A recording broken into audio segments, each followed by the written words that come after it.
നമസ്കാരം. ഞാൻ തള്ളു തങ്കപ്പൻ. ഞാൻ ഇന്നൊരു ഗുണപാഠമാണ് നിങ്ങൾക്കെല്ലാം പറഞ്ഞു തരാൻ പോണത്. ഈ തങ്കപ്പൻ പറയണത് കേട്ട് ജീവിച്ചു കഴിഞ്ഞാൽ നിങ്ങൾക്കൊക്കെ കൊള്ളാം. ഇത് പഴയ ആൾക്കാർക്കെല്ലാം അറിയാവുന്ന ഒരു കഥയാണ്.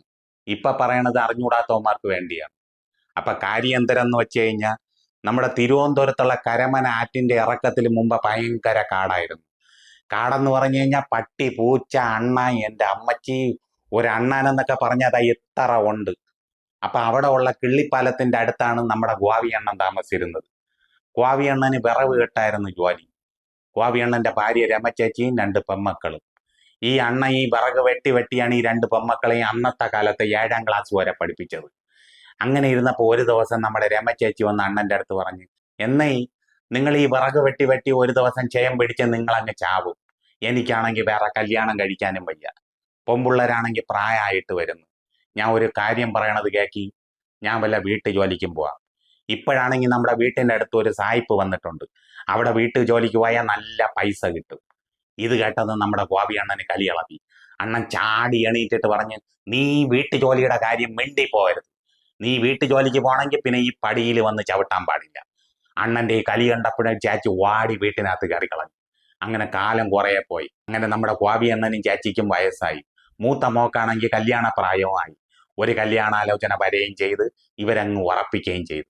2 മാസം കഴിഞ്ഞ് കല്യാണം. നമ്മുടെ ഗോപിയണ്ണന്റെ സമാധാനം അത്രയും പോയി. ഈ വിറക് വെട്ടി എൻ്റെ ഊപ്പാട് വരുന്നതല്ലാതെ ഒരു ഗുണവും ഇല്ല.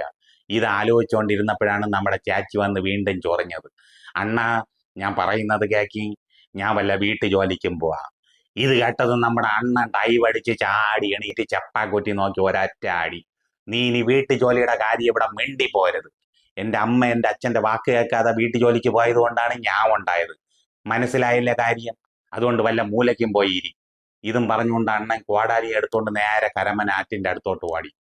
അപ്പൊ നമ്മൾ വിചാരിക്കും ഭാര്യയോട് വഴക്കൂടിയോണ്ട് കരമനാറ്റി ചാടി ചാവാനായിരിക്കും. അതൊന്നുമല്ല.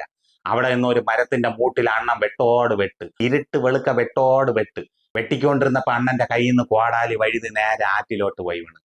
അത് കണ്ടത് അണ്ണൻ കരച്ചിലോട് കരച്ചിൽ. ഇനി ഞാൻ എന്തിനു ചെയ്യും? ഈ കോടാലി ഇല്ലാതെ ഞാൻ വീട്ടിൽ പോയ തിന്നാ എന്തിനു ചെയ്യും? വരുമാനം ഇല്ലെന്ന് കണ്ടു കഴിഞ്ഞാൽ എൻ്റെ പൊണ്ണും പുള്ള നേരെ വീട്ടു ജോലിക്ക് ഇറങ്ങും. ഇതെല്ലാം ആലോചിച്ചുകൊണ്ട് അണ്ണൻ കരഞ്ഞുകൊണ്ട് ആ മരത്തിന്റെ മൂട്ടി കയറിയിരുന്നു. അണ്ണൻ കരഞ്ഞുകൊണ്ടിരുന്നതിന്റെ കുറച്ചപ്പുറത്ത് ഉച്ചയ്ക്കുള്ള തീറ്റയും കഴിഞ്ഞ് ഇത്തിരി നടുവ് നിവർത്താന്ന് പറഞ്ഞ് വനദേവത കിടക്കുകയായിരുന്നു. ഈ അണ്ണന്റെ അലന്ന ഈ കരച്ചിൽ കേട്ടപ്പോഴ് വനദേവത ചാടി എണീറ്റ്. എന്നിട്ട് അണ്ണന്റെ മുമ്പിൽ വന്ന് അങ്ങ് പ്രത്യക്ഷപ്പെട്ടു. എന്നിട്ട് പറഞ്ഞു, എന്തിരണ്ണ കാര്യം? അണ്ണ ഉള്ള കാര്യം അത്രയും പറഞ്ഞു തീരുന്നതിന് മുമ്പ് വനദേവത ആറ്റിലോട്ട് എടുത്ത് ഒരൊറ്റ ചാട്ടം. കുറച്ച് കഴിഞ്ഞപ്പോൾ ഒരു വെള്ളി കോടാലിയും കൊണ്ട് പൊങ്ങി വന്ന്, അണ്ണാ, ഇത് എന്നെ അണ്ണന്റെ കോടാലി. അണ്ണൻ വെള്ളി കോടാലി കണ്ടതും, ഇതല്ല എൻ്റെ കോടാലി. അത് കേട്ടത് വനദേവത കോടാലി അവിടെ എടുത്ത് വീണ്ടും ഒരു ചാട്ടം. വീണ്ടും ഒരു സ്വർണ്ണ കോടാലിയും കൊണ്ട് പൊങ്ങി വന്നു, അണ്ണാ, ഇത് എന്നെ അണ്ണന്റെ കോടാലി. അപ്പൊ സ്വർണ്ണ കോടാലി കണ്ടതും അണ്ണൻ പറഞ്ഞു, അയ്യോ, ഇതല്ല എൻ്റെ കോടാലി. ഉടനെ വനദേവത എന്തിരേതു? സ്വർണ്ണ കോടാലി എടുത്ത് അവിടെ ഇട്ടിട്ട് വീണ്ടും എടുത്തു ഒരൊറ്റ ചാട്ടം. പിന്നെ ഒറിജിനൽ അണ്ണന്റെ കോടാലിയും കൊണ്ട് പൊങ്ങി വന്ന്, അണ്ണാ, ഇത് എന്നെ നിങ്ങളുടെ കോടാലി. അപ്പൊ അണ്ണന്റെ ഒറിജിനൽ കോടാലി കണ്ടപ്പോ അണ്ണൻ ഹാപ്പിയായി. ഇത് എന്നെ എൻ്റെ കോടാലി, കണ്ടില്ലേ കറുത്തുരുണ്ടിരിക്കുന്നത്? അപ്പൊ വനദേവത പറഞ്ഞ്, ഈ അലന്ന കോടാലിക്ക് വേണ്ടിയാ ഞാൻ 3 പ്രാവശ്യം എടുത്ത് ആറ്റി ചാടിയത്. അപ്പൊ അണ്ണൻ പറഞ്ഞ്, എൻ്റെ മക്കളെ പോലെയാണ് ഞാൻ ഈ കോടാലിയെ സ്നേഹിക്കണത്. ഞാനും എൻ്റെ പെണ്ണുമ്പിള്ളയും മക്കളും തിന്നി കിടക്കണത് ഈ കോടാലി വെച്ചിട്ടാണ്. അപ്പൊ അണ്ണന്റെ സത്യസന്ധത കണ്ടപ്പം നമ്മുടെ വനദേവതയ്ക്ക് നല്ല ബോധിച്ച്. വനദേവത എന്ത് ചെയ്ത്? കയ്യിലിരുന്ന വെള്ളിക്കോടാലിയും സ്വർണ്ണ കോടാലിയും കൂടെ എടുത്ത് അണ്ണന്റെ കയ്യിൽ കൊടുത്തിട്ട് പറഞ്ഞ്, ഇന്നാ കൊണ്ട് അടിച്ചു പൊളിച്ചോ. എന്നിട്ട് വനദേവത അങ്ങ് മാഞ്ഞുപോയി. അണ്ണ ഈ കോടാലിയും എല്ലാം കൊണ്ടുപോയി വിറ്റ് വറക്കി മോളയും കെട്ടിച്ചു വിട്ട് ഒരു കൂറ്റം വീടും വെച്ച്. അണ്ണ ഈ കൂറ്റം വീട് വയ്ക്കാൻ ഒരു കാര്യം കൂടെ ഉണ്ട്.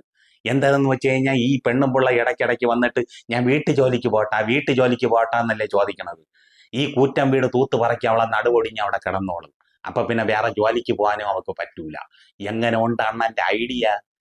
അപ്പൊ ഞാൻ ഇതിൽ പറഞ്ഞു വന്ന ഗുണപാഠം എന്തിനെന്ന് വെച്ച് കഴിഞ്ഞാൽ, നിങ്ങൾ സത്യസന്ധമായിട്ട് ജീവിക്കുകയാണെന്നുണ്ടെങ്കിൽ എന്നെങ്കിലും നിങ്ങൾക്കൊരു നന്മ വരും. അപ്പൊ ഈ തങ്കപ്പൻ പോയിട്ട് വരട്ടാ.